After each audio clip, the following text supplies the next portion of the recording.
state of the economy, potential impact on the county's investment portfolio, and of course the investment portfolio. So diving right in, when we look at our factors that,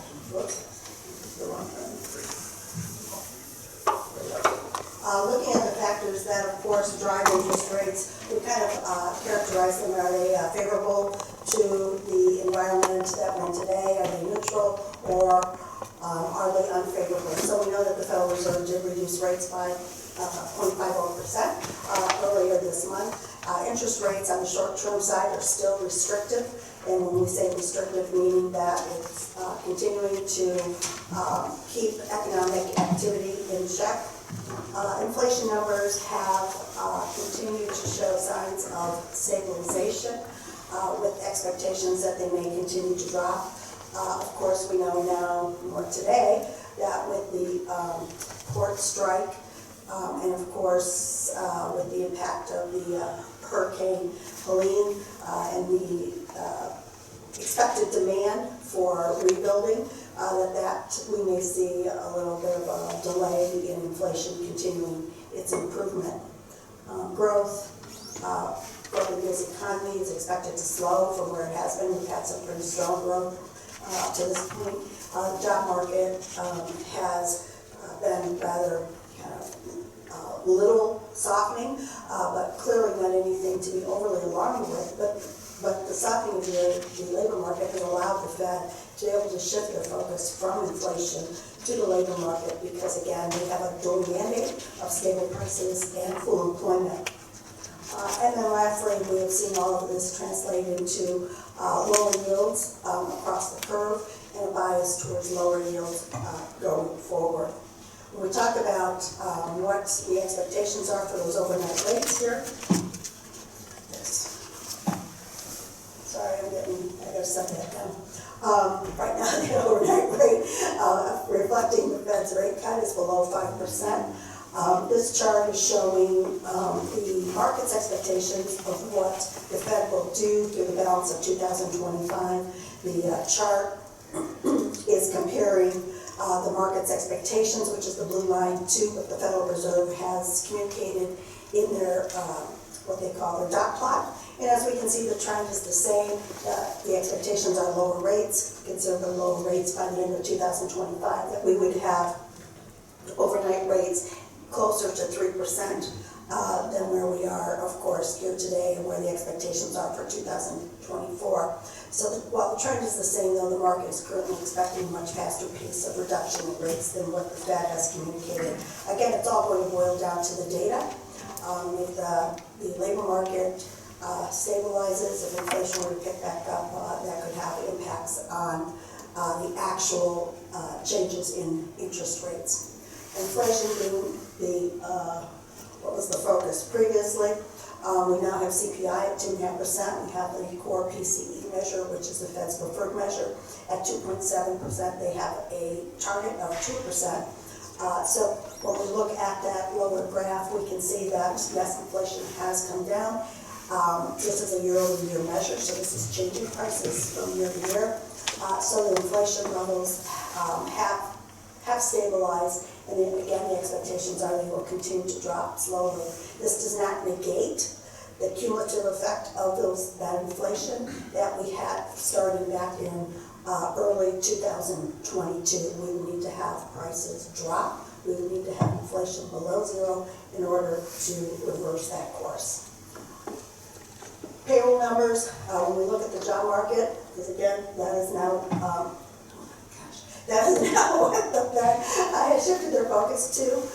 Top number is job creation. Of course, very strong is coming out of COVID as the economy reopened, and then relatively uneven, but still positive numbers throughout 2023 and into 2024. That pace, when we look at the orange line, which is the 3-month average, has shown that the job growth has slowed. One component of all of this is the initial claims for unemployment insurance. Of course, this is when people lose their jobs and they have to apply for unemployment.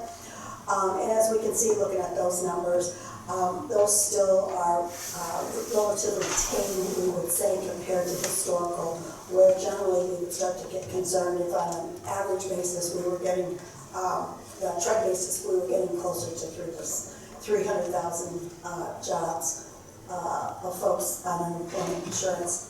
The impact on the economy, again, this is gross domestic product, so looking at the estimates for economic growth in the U.S. economy, we can see for 2024, balance the last 2 quarters, and going into 2025, much slower growth, below 2%. Historically, trend growth has been 3%. So clearly the impact of the higher interest rates and the like are continuing to flow through and hurt the U.S. economy.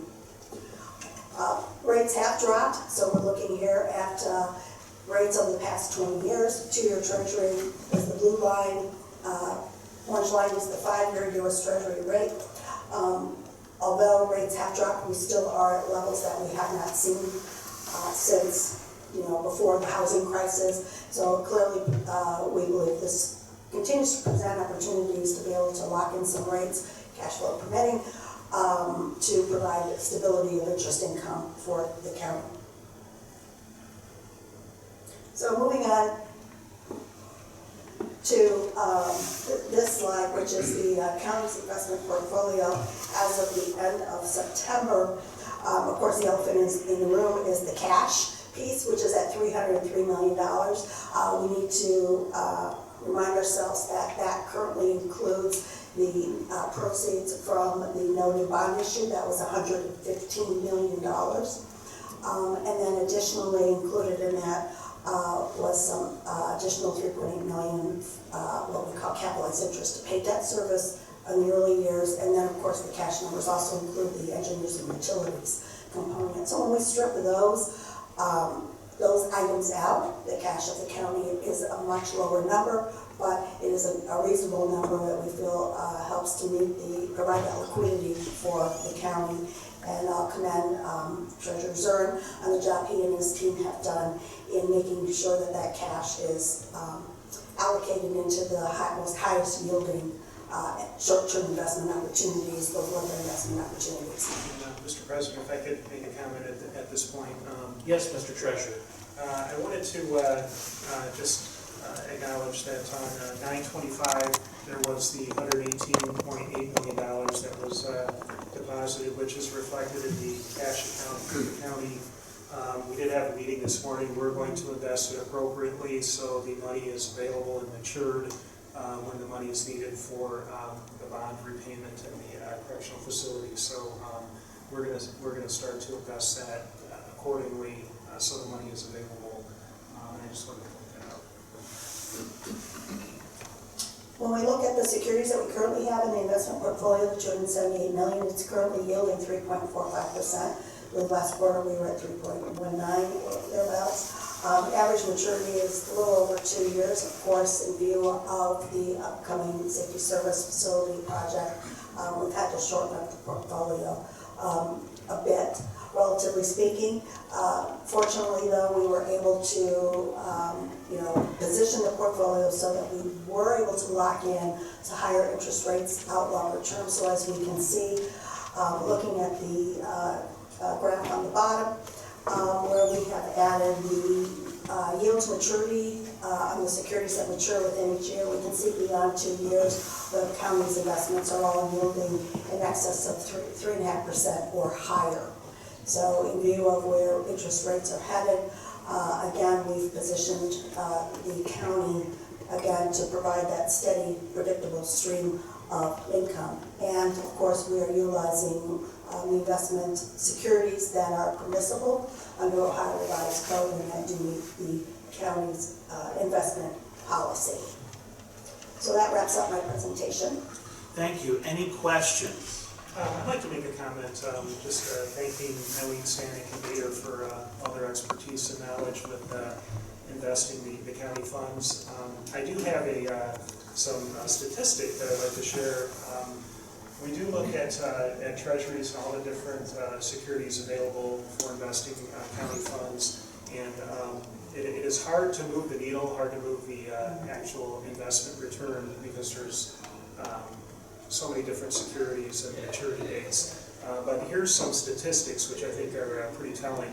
So in September of 2022, the portfolio yielded 1.94%, and we were able to move that from 22 to September of 2023, all the way up to 2.67% as the return for the county, and it currently sits at, a year later, in September of 2024, 3.45%. So it is, it's hard to pull up that investment return, but I just want to thank Eileen and Meter for all their knowledge and expertise to get that return so much higher.